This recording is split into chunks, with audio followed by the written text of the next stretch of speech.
సంపదత్వం సమ్మో మనాంసి జానత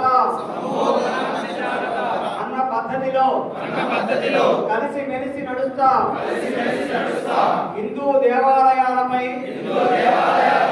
హిందూ సమాజంపై హిందూ ధర్మంపై ఏ విధమైన దాడులు జరిగినా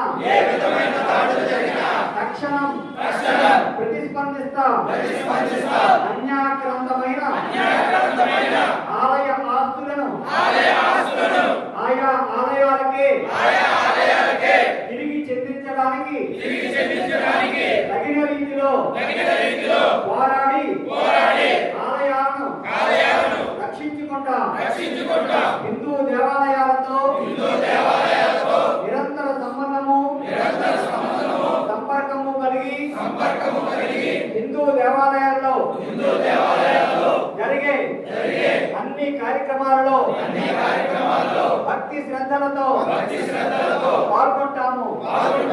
హిందూ దేవాలయాలను హిందువులమైన మేమే నిర్మించుకున్నాము కనుక వాటిని ధర్మాచార్యుల మార్గదర్శనంలో ఆ హిందువులను యోగ్యమైన పద్ధతిలో నిర్వహించుకుంటాము.